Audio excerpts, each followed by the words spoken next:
Olá, gente, sejam muito bem-vindas e bem-vindos à nossa live do Clube do Livro. Hoje eu tô aqui com a Paloma, com a Manu, assistindo ao vivo e, pelo jeito, né, vocês vão assistir gravado, mas não tem problema, eu sei que é um horário bem ruim, né, 6 horas da noite, nem todo mundo conseguiu ainda sair do trabalho, chegar em casa. Até pensei de, a partir do próximo, a gente fazer um pouquinho mais tarde, porque eu sei, para mim mesmo ficou difícil hoje, né, Manu? Porque eu terminei corrida aqui, mas depois a gente fala sobre isso lá na comunidade. Hoje a gente vai falar sobre esse livro aqui, que é um livro bem forte, assim, né? Eu até subestimei no sentido de Paloma ainda tinha me avisado, né? Então, ele é um livro pesado, porque ele é pequeno, né? E aí eu achei que eu ia conseguir terminar, mas ainda faltou um pedacinho aqui. Porque é uma leitura bem densa, muito densa mesmo, mas muito importante, né? A ideia desse nosso encontro, então, é a gente poder trocar um pouquinho sobre as nossas reflexões, sobre de que maneira que esse livro bateu na gente, os nossos aprendizados. Vou já perguntar aqui para a Paloma o que que foi mais significativo para ela também. E eu vou compartilhar aqui uns slides. Acabei não fazendo no Canva, acabei fazendo no Google aqui mesmo, que eu não estava conseguindo abrir aqui meu Canva, aí eu falei, ai, vamos fazer, tentar não ser perfeccionista, né? Mas depois, quando eu for colocar no, na plataforma, eu vou colocar nesses slides aí mesmo, que normalmente eu faço um esboço e depois eu faço bonitinho no Canva, né? Mas acabou que nem deu. Mas não tá ruim, não. Tá aqui no Google. Hum, Deixa eu só ver aqui, que a minha tela tá pequitita, pra gente aumentar aqui. Gente, tá confuso aqui pra mim, pera. Ah, tá. Hum,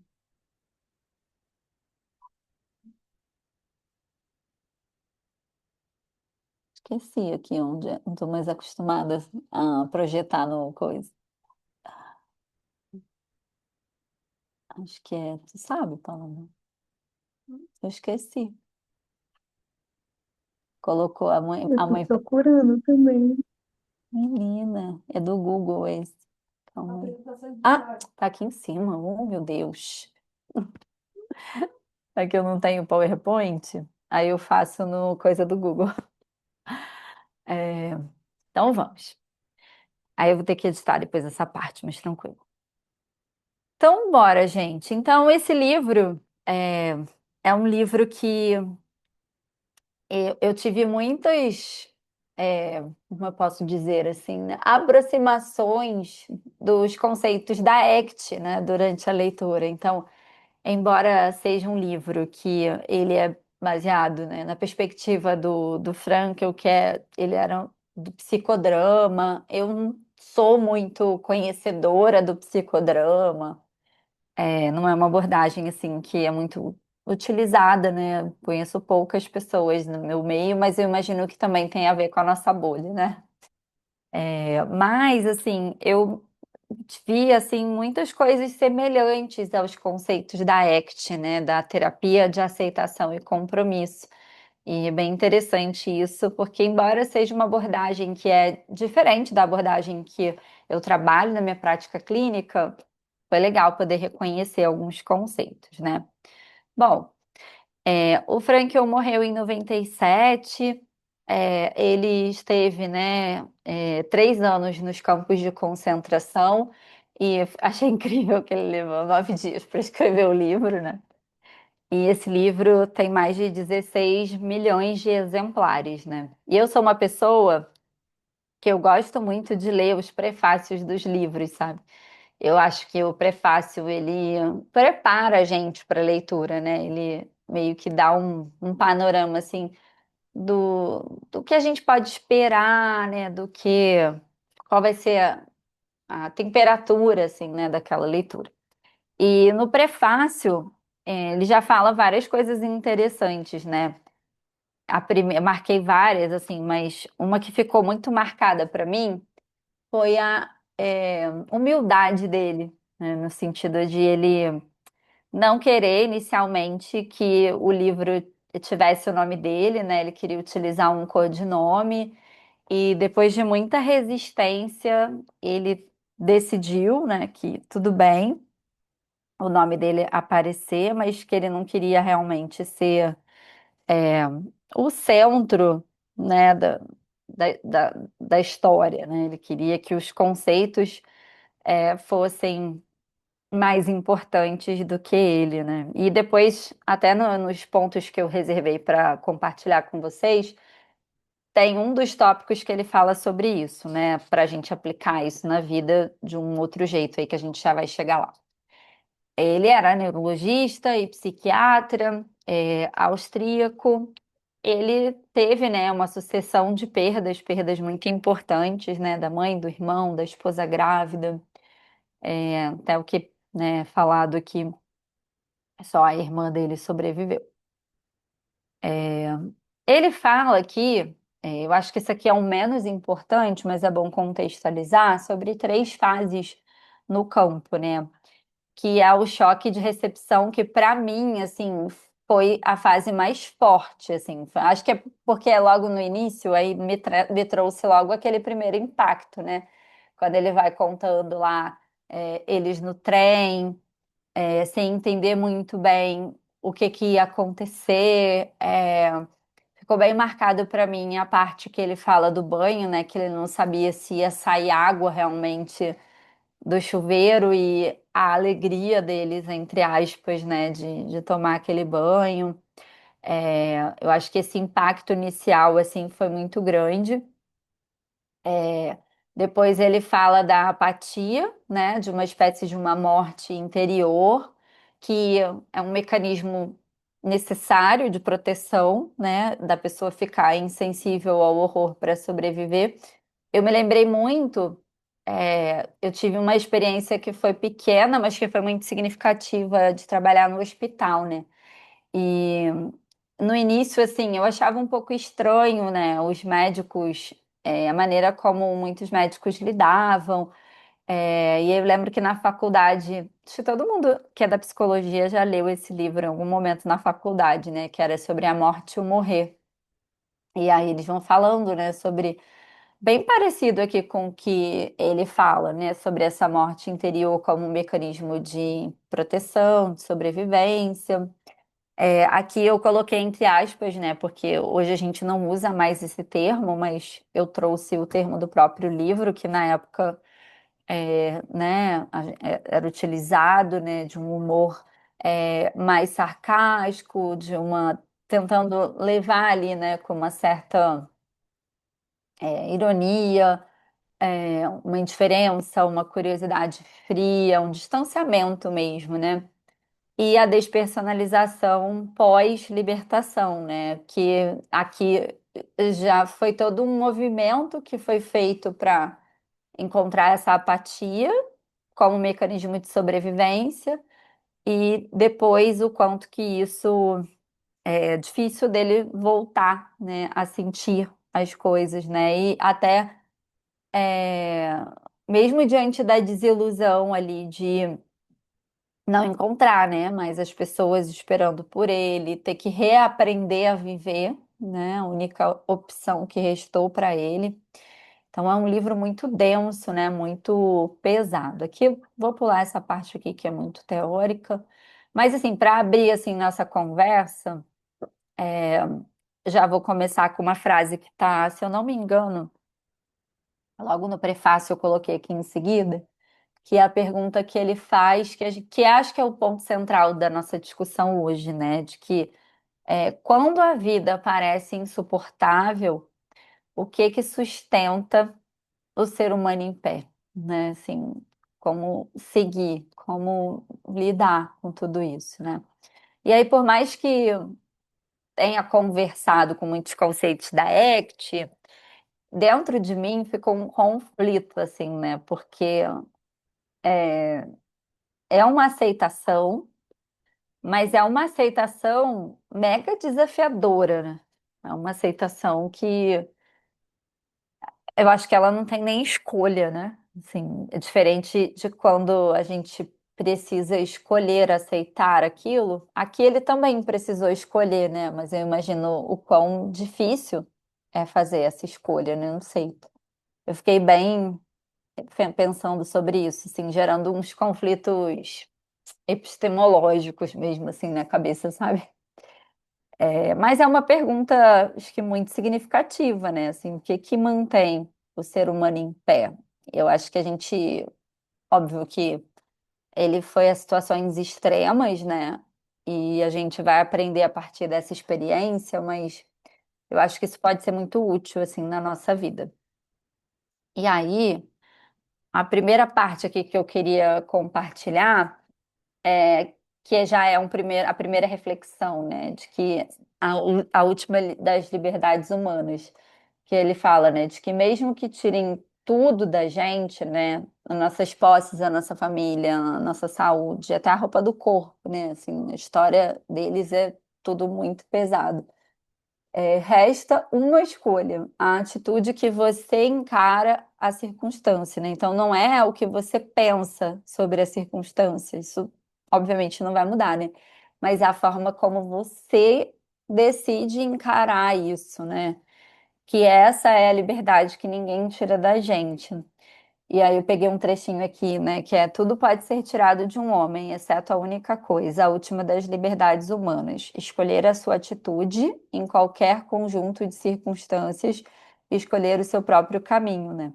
Que é um pouco desafiador, né?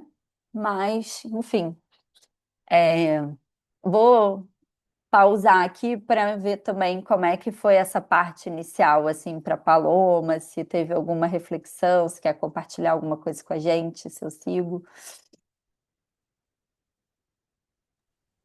Eu tô voltando aqui o livro no Kindle, mas me toca demais esse livro. Eu já tentei ler ele outras duas vezes e me trava, que é Uhum, muito pesado, mas dessa vez eu consegui avançar mais.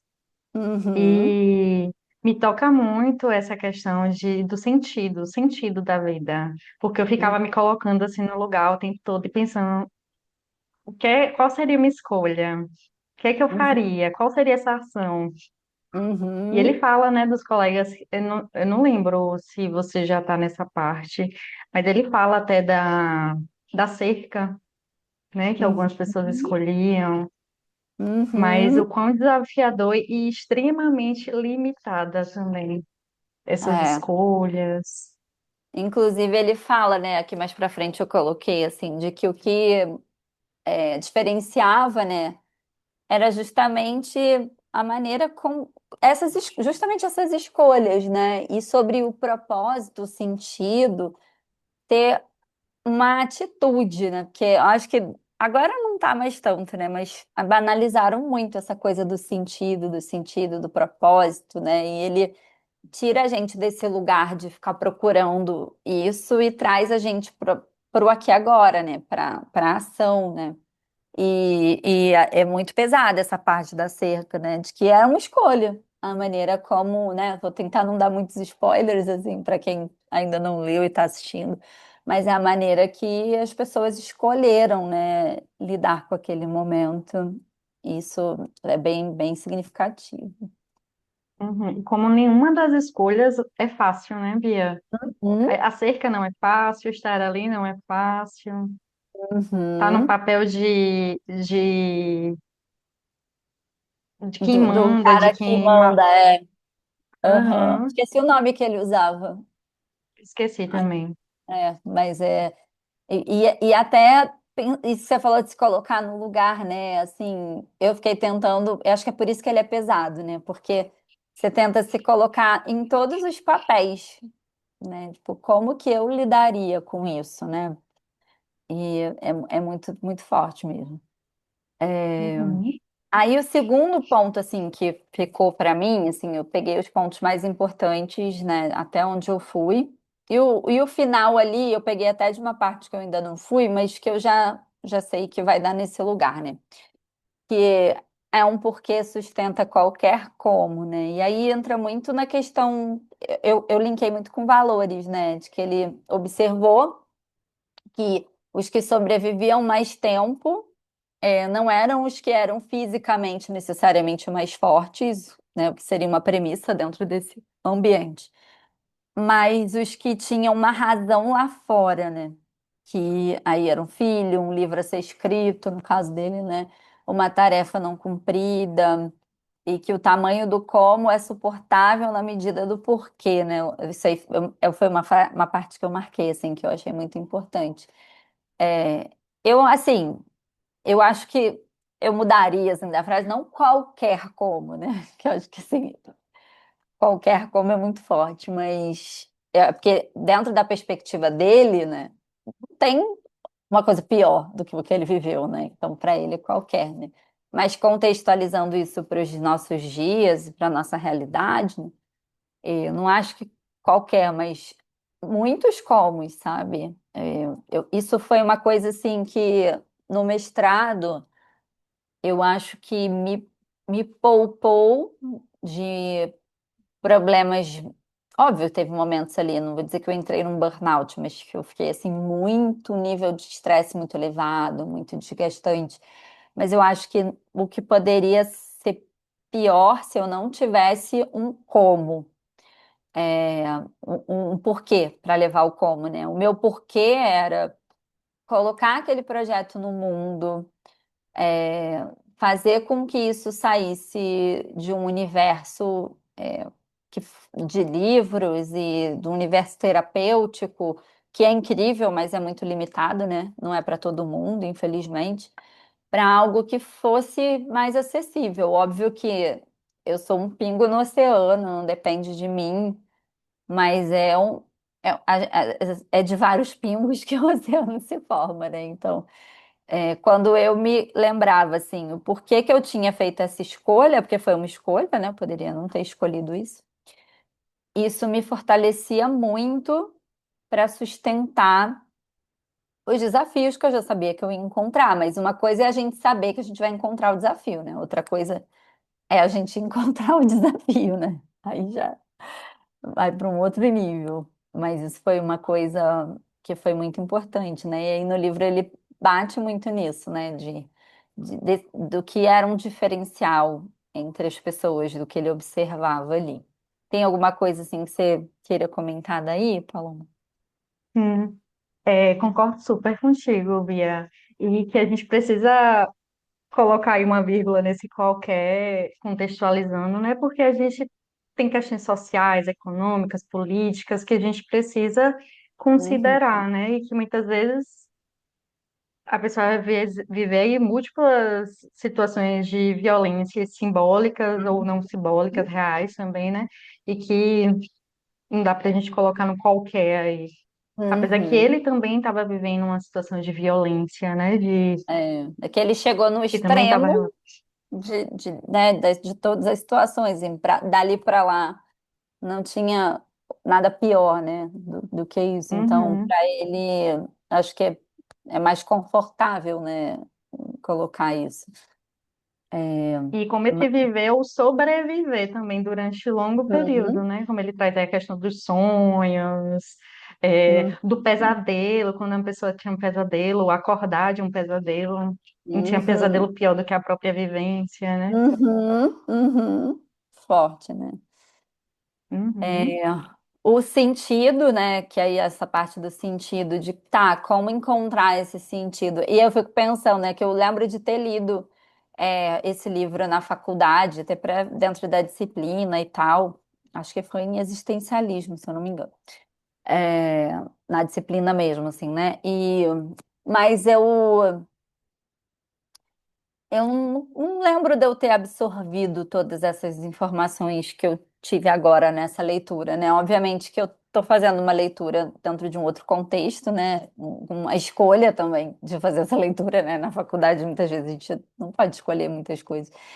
É, mas eu achei que responde muito a essas dúvidas, né? Sobre onde a gente encontra o sentido, né? Se eu tivesse me atentado a isso, porque por muito tempo, quando começou essa modinha, né? Vamos dizer assim, do propósito, do sentido, nananã. Eu me questionava, assim, né? E talvez seria uma resposta um pouco mais fácil, indo por essa lógica, né? De que ele fala que a gente encontra o sentido em três lugares: fazendo algo, criando uma obra, realizando uma tarefa, amando ou experimentando um vínculo, a beleza, a natureza, a arte, e pela atitude diante do sofrimento inevitável. Né, de que aí ele fala, né, que a terceira porta nunca pode ser fechada, porque senão a gente não consegue acessar as outras portas, né? Que são os tópicos anteriores. E aí ele fala aqui, né, que quando um homem descobre que seu destino é sofrer, tem que ver nesse sofrimento uma tarefa sua, tem que ver neste sofrimento uma tarefa sua e única. Isso aqui me lembrou muito a ideia também da ACT, né, de que o sofrimento é viver a sofrer, né? Porque a gente sabe que a gente vai morrer em algum momento, que a gente vai perder as pessoas que a gente ama, né? Ou que a gente pode ir embora desse mundo antes disso, e que a gente está sujeito a muitas condições que a gente não tem nenhum controle. E se não for por esse caminho, percorrer essa jornada, né, de fato, as coisas não teriam sentido, né? Então, ele fala que é justamente por saber que existe o sofrimento que a gente vai focar naquilo que a gente tem controle, né? E aí ele fala que sobre criar obras, realizar tarefas e aquela coisa que eu penso de valores, né? De que a gente nunca vai alcançar os valores, né? A gente vai passar a vida inteira perseguindo aquilo de alguma forma, né? Então, sei lá, se é um valor para mim, isso é um valor real de deixar um legado no mundo no sentido não pretensioso, mas assim, de não guardar o que eu recebo do mundo para mim, de poder devolver isso para o mundo de alguma forma, assim como eu sou impactada, como a minha vida é impactada por muitas pessoas, poder impactar também a vida de outras pessoas. E se não é isso, né, o que que vai fazer a gente? Não precisa ser exatamente isso, né? Mas aí, nesse caso, eu entraria nesse primeiro item, né, de uma obra, uma causa, uma missão, seja lá como você prefere chamar, né? E aqui, amando experimentando, eu pensei muito na questão até de mindfulness, né? Do momento presente, de viver o aqui e agora, de colocar a atenção na única fase que a gente tem controle, né? Que é o presente. E aí foi interessante essa leitura, porque eu fui fazendo várias conexões assim com outras. O meu livro, inclusive, está todo rabiscado, assim, de isso aqui me lembrou mindfulness, isso aqui me lembrou tal coisa, isso aqui me lembrou ACT. Eu fui fazendo marcações, assim. Desse ponto aqui, alguma coisa, Paloma, que você acha importante repontuar? Não, Hum. contemplada. Aí eu amei isso aqui, gente, que é pare de perguntar à vida, comece a responder, né? Que às vezes a gente quer encontrar razões, respostas. Eu lembrei muito das pessoas que sofrem, né, com ruminação, preocupação excessiva, de a pergunta qual o sentido da vida pode ser substituído por uma melhor, né? O que a situação agora está me pedindo? Porque é aquilo que a gente falou, né, anteriormente, é o que a gente tem controle, né? E que a resposta vem em forma de ação, né? Porque a gente fica buscando muitas respostas, né? Aí eu anotei essa parte aqui que eu marquei no meu livro. Precisamos parar de perguntar sobre o significado da vida e, em vez disso, pensar em nós mesmos como aqueles que estavam sendo questionados pela vida. a cada dia e a cada hora, né? Porque o tempo todo, né? É a vida que questiona a gente, né? Não a gente que questiona a vida. E que a melhor maneira da gente responder a essa pergunta de qual é o sentido, né? É o que essa situação agora está me pedindo para fazer. E eu lembrei muito da questão da ruminação, porque depois, né, gente? Aí depois a gente pensa, né? Ah, eu podia ter feito isso, eu devia ter feito aquilo. O que é muito injusto, né? Porque a gente não tinha a maturidade que a gente tem, os recursos que a gente tem, as informações que a gente tem sobre aquela situação. É fácil, né? Depois que a gente assistiu um filme, a gente, né, questionar como poderia ter sido ou não, depois que a gente já viu qual era o final, a gente teve acesso ao que aconteceu nesse processo, né? E aí eu achei bem legal essa parte também. É, pode me interrompendo aí, Paloma.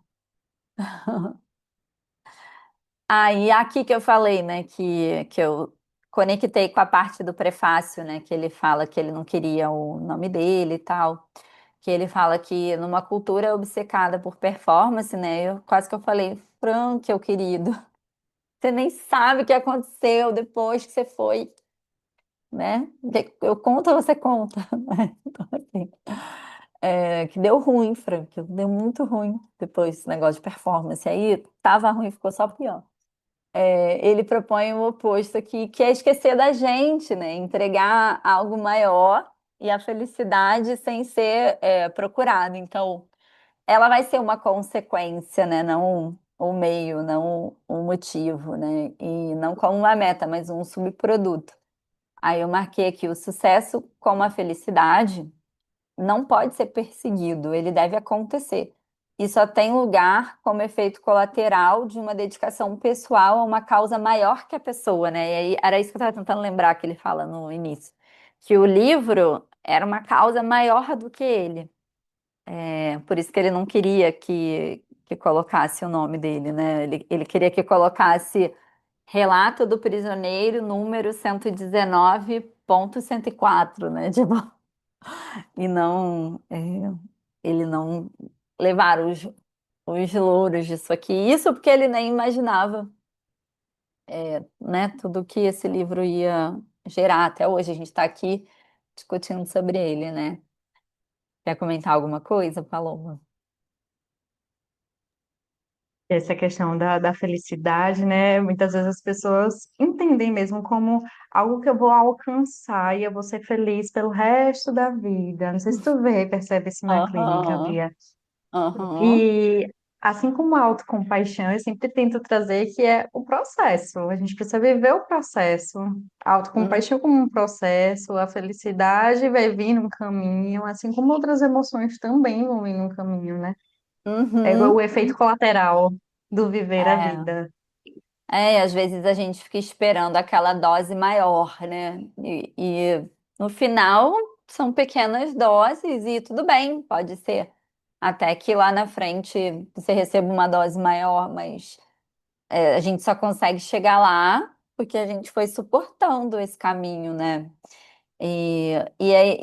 Tem um livro que eu gosto muito também, eu sempre indico ele para vocês, até sorteio que é o Armadilhas da Felicidade, né? Que é do Russ Harris, que é um autor da ACT, e que ele traz muito isso, né? Das mentiras que contam pra gente sobre felicidade, né? Eu acho que no mundo hoje que a gente vive, a gente tem que ter muito cuidado com isso, né?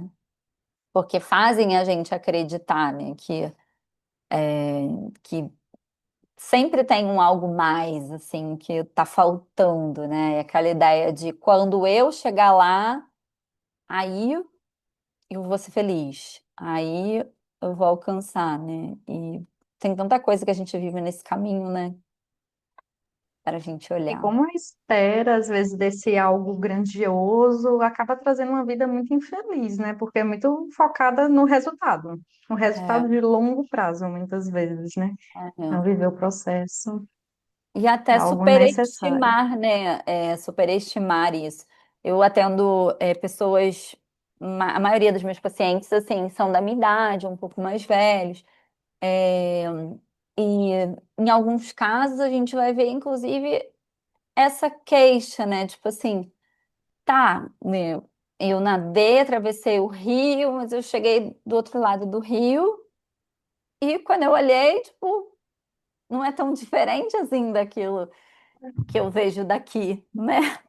E, e só que eu gastei um tempão da vida, assim, tentando nadar até aqui, adiando é, experiências, adiando curtir mesmo a vida, né? Viver o momento presente, né? Porque estava se guardando, entre aspas, para esse momento, e às vezes você chega lá e você fala, ah, tá, né?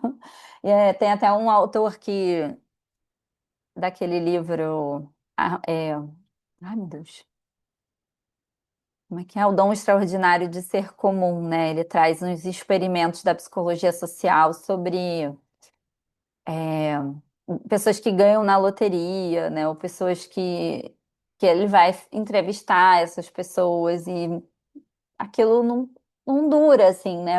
O que essa pessoa é, estimou, assim, né? É mais superestimado do que a vivência em si.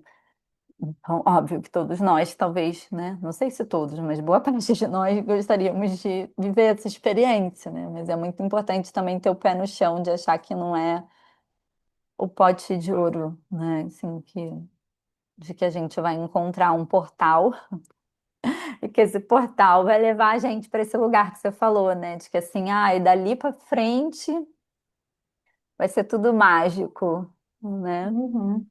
E aí ganhar na Mega deve ser incrível, mas traz consigo problemas e não Oh, resolve todos os problemas que já existiam, né?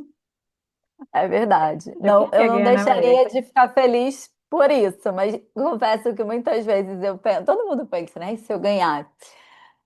Aí eu penso, caramba, nossa, já tem um monte de coisa para resolver de um dinheiro que eu nem ganhei, que eu nem joguei. Oh, Deus. Isso. É o ser humano é assim. Eu amei isso aqui também. Eu nem cheguei nessa parte, mas eu folheei assim e vi que ele fala assim, viva como se fosse a segunda vez. Que ele fala, eu peguei aqui da parte lá,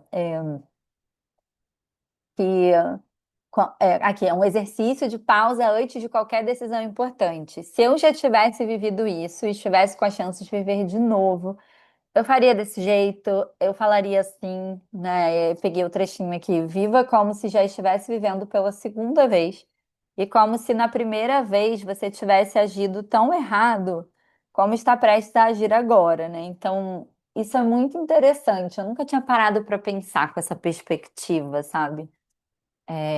De se eu já tivesse vivido isso e tivesse, tô tendo a chance de viver isso de novo. Será que eu faria desse jeito?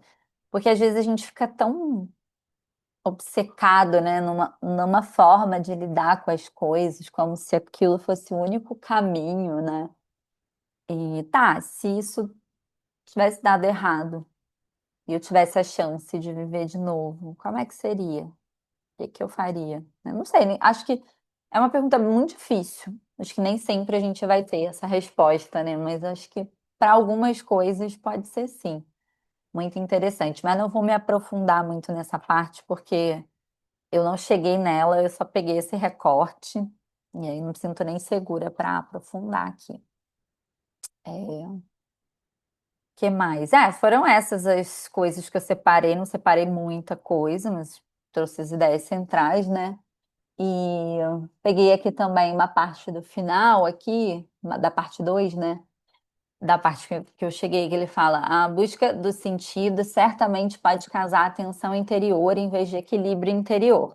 Entretanto, justamente essa atenção é um pré-requisito indispensável para a saúde mental, porque isso é uma coisa que eu já vi acontecer muito na clínica com as pessoas, e eu também já me peguei fazendo isso algumas vezes, né? Que a gente acha que uma coisa que é boa, ela não deve ser desconfortável, né? Assim, que se a gente está buscando aquilo, talvez aquilo gere um problema na nossa vida mesmo. Não vai trazer um equilíbrio, vai trazer um desequilíbrio, né? Então, por exemplo, no mestrado, eu precisei lidar com muitas tensões, muitos desequilíbrios, né? Para conseguir concluir o que eu me propus. Meu objetivo encerrou naquele dia que eu apresentei o projeto para o mundo e vou publicar o meu artigo agora, se Deus quiser. E aí, pronto, tchau. Que alguém quiser que siga, que eu agora eu não estou focada nisso. Eu tenho outras coisas para viver, outras coisas que também dão sentido para minha vida e que talvez tenham a ver até com os mesmos motivos, né? Mas que eu preciso ir para outros canais e outros caminhos, né?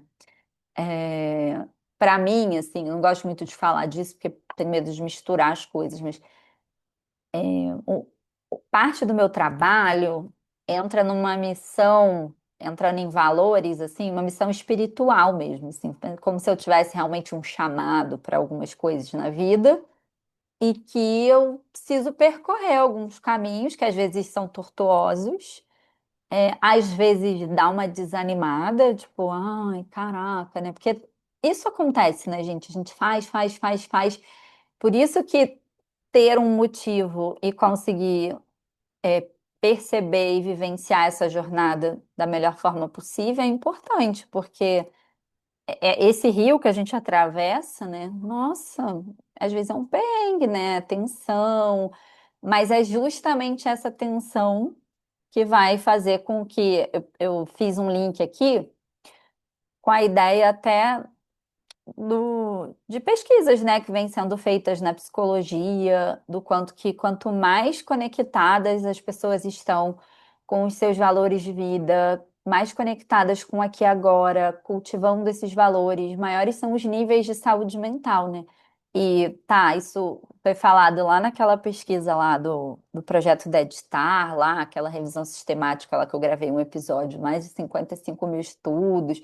Mas, gente, o Frank, eu já estava falando isso lá, acho que na década de 80, né? Antes disso. Só que hoje a gente conseguiu, talvez, tornar isso palpável, provado cientificamente, né? Mas ele já, com as próprias experiências dele e com a vivência dele, ele já levantou essa bola lá, né? De que essa eu trocaria para os dias atuais, assim, né? Não necessariamente a atenção, né? Mas as ações que levam a gente em direção aos nossos valores, e não necessariamente elas vão ser gostosas, não necessariamente elas vão ser agradáveis, confortáveis, fáceis, não.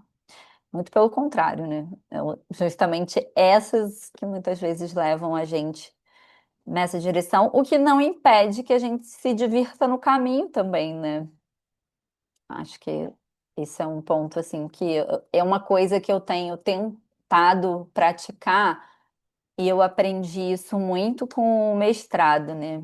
Hoje até a gente estava em reunião, a gente estava assistindo algumas referências de vídeo, a gente viu um vídeo de uma menina que ela não é da psicologia, ela é da literatura e que ela falava um pouco isso, né? De que você precisa se manter minimamente sã nesse caminho e para se manter são, a gente, às vezes, né, tem que se divertir com um pouco que a gente pode naquele momento, com aquilo que é possível.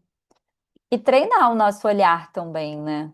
É, treinar o nosso olhar para as coisas simples também, porque esse mundo que a gente vive, toda essa questão, né, da internet, do consumismo, assim, agora vai ter o Instagram Shop, isso me preocupa muito.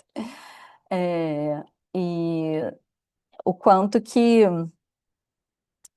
a gente começa a não prestar atenção nas coisas simples que também são valorosas, né? Como, sei lá, tomar um café da manhã com calma, é, chegar em casa, se você gosta de bicho, ter o bichinho pular em cima de você e fazer uma palhaçada, dar uma risada de uma coisa boba, de rir, de doer a barriga, de chorar de rir, né? Por uma coisa totalmente boba, às vezes até alguma coisa que a gente tem até vergonha, mas que é engraçado, enfim, de poder cultivar momentos mesmo com as pessoas que a gente ama, que a gente não sabe se a gente ou se essas pessoas vão estar aqui daqui a um tempo. Quer dizer, um de nós não estarão, né? A gente não sabe quando, nem como, nem, enfim. E são questionamentos que não vale nem a gente tentar entrar, porque são muito complexos. Mas é isso, assim. Mas foi bem importante para mim essa leitura. Ainda tenho que finalizar, ainda falta um. Eu parei na 182. Ainda tem um pedacinho ainda. Mas aí eu me vi também lendo, correndo assim para tempo. Falei, não, não é isso. Não é sobre isso. Que mais, Paloma, que você tem aí para Ai, complementar? foi um livro bem valoroso, assim, para mim também. Eu também quero continuar, concluir ele, né? Com calma, É, voltar em alguns pontos. Eu marquei muita coisa também. E uma parte do livro eu ouvi por audiobook, então não tá marcado, então eu vou ter que voltar nele mesmo. é o tipo de leitura Mas, para fazer com calma mesmo, né? Que ela gera totalmente. muitas reflexões. Assim, teve momentos que eu, ai, não quero mais ler agora. Tipo, pesou para mim, tem que processar isso. Mas eu já sabia que ia ser assim. Mas eu acho que é importante também, né? A gente ir para esses lugares. É importantíssimo, porque nos faz olhar para a nossa vida, né? Para a nossa vida e Sim. para nós que somos psicólogas, olhar também para ter insights ali sobre a clínica, trazer algumas questões para os nossos pacientes refletirem. Foi um Uhum. livro que eu até indiquei para minha mãe, mandei o audiolivro para ela. Ela amou o livro, amou, mas depois eu vou comprar para ela ler o Que livro físico legal. também. E isso que Muito tu tá bom. falando, Bia, foi o que eu fui pensando enquanto você falava e você trouxe bem redondinho, que se a gente não tá atento ali ao ordinário, as coisas boas que acontecem nesse caminho, no sentido da vida, em direção aos nossos valores, a gente vai se desmotivando, a gente vai Uhum. perdendo sentido, a gente vai olhando só para as dores, para os desafios, e por vezes aparecem pessoas, ou somos essas pessoas, que a gente está olhando só para ali, para o problema, na visão Uhum. túnel, né? Sem Uhum. conseguir visualizar o É, todo. aí fica E mais pesado do que as coisas são, né? Eu vou exatamente. compartilhar o vídeo que eu estava comentando agora, vou botar lá na comunidade, assim, que é um vídeo bem legal, assim, que ela fala sobre o doutorado dela. Ela até fala doutoramento, porque eu acho que ela faz em Portugal, alguma coisa assim. Mas a menina é brasileira. Mas serve para tudo esse vídeo, sabe? Para a vida como um todo, assim.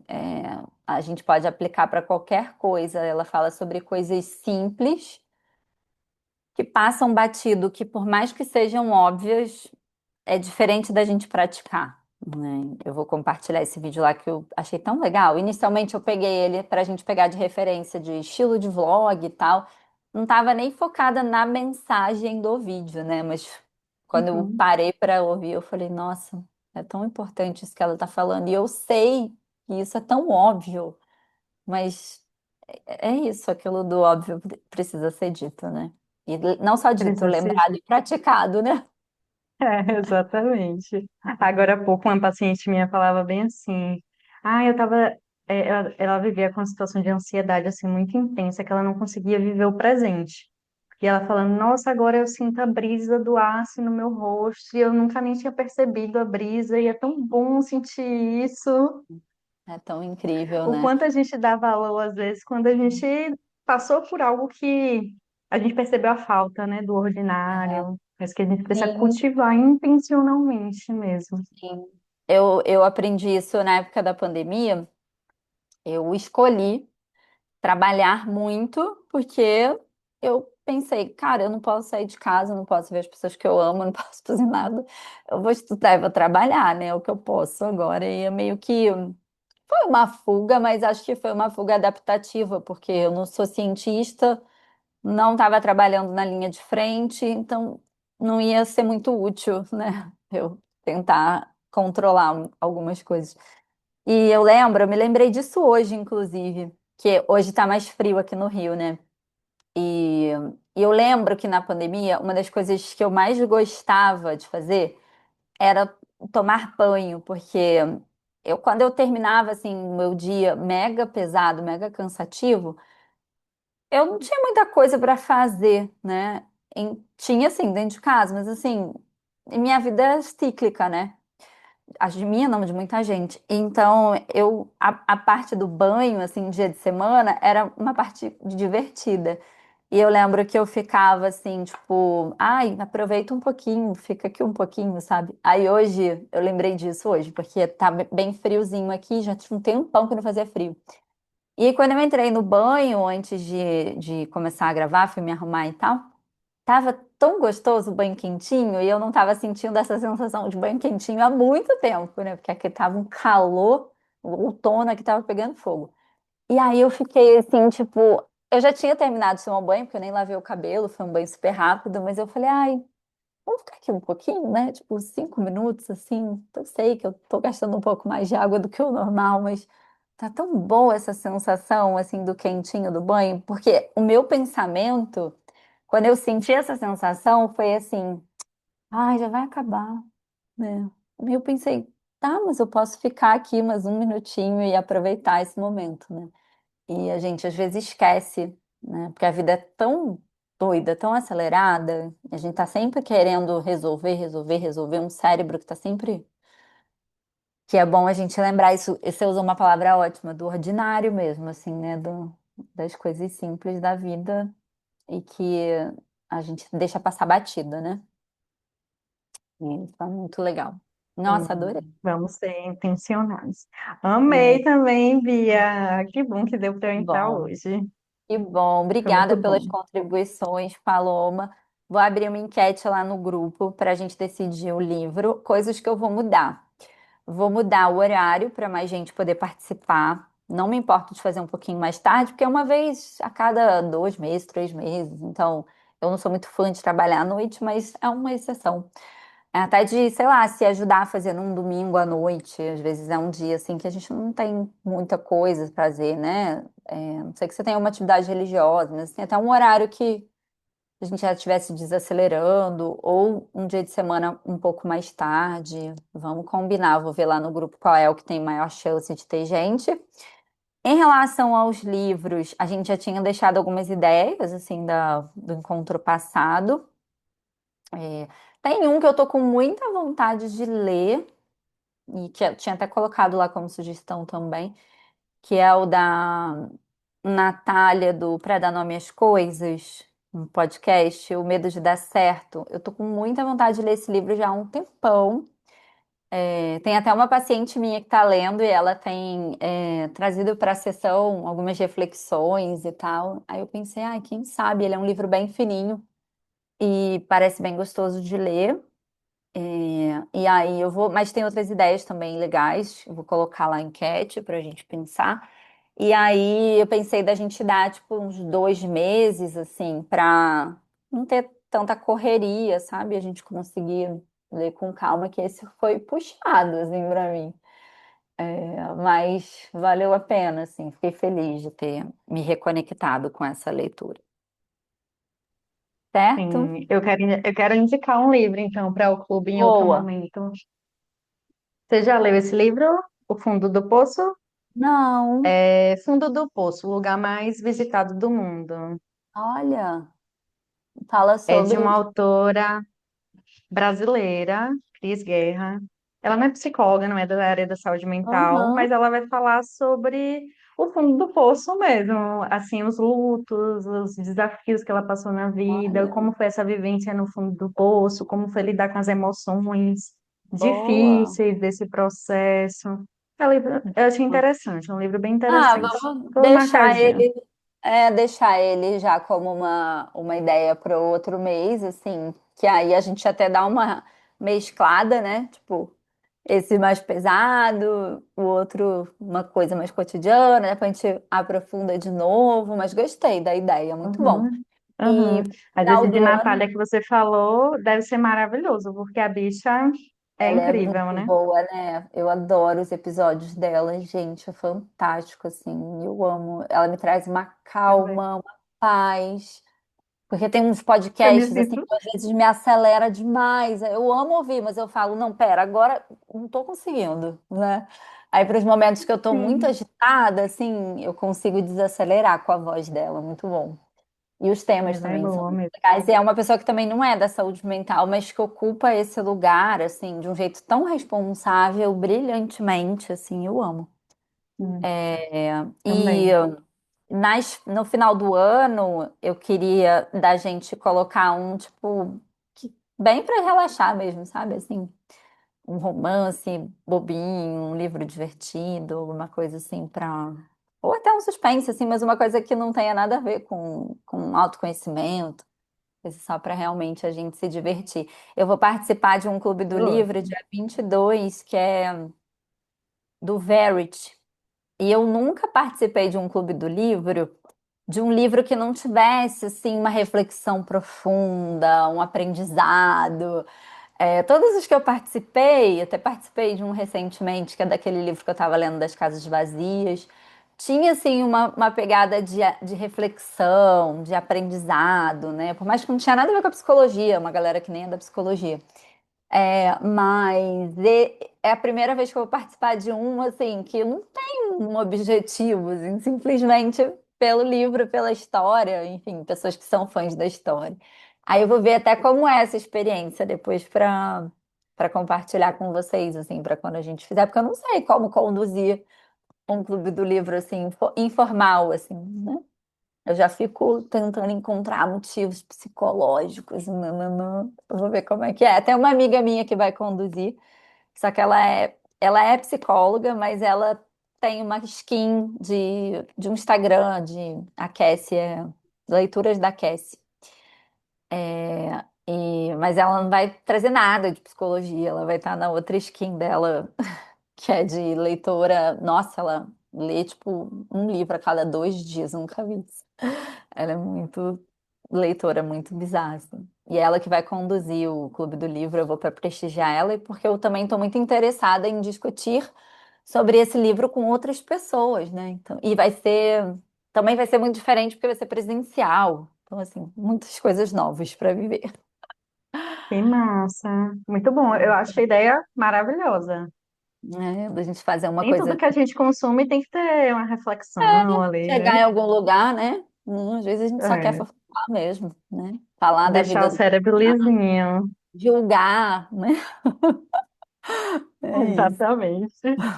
Tá bom? Beijo, Paloma. Obrigada pela companhia. Ótima noite para Obrigada a você. você. Tchau, tchau. Obrigada pela partilha, Bia. Um cheiro. Ai, obrigada, você também. Tchau, tchau. Tchau.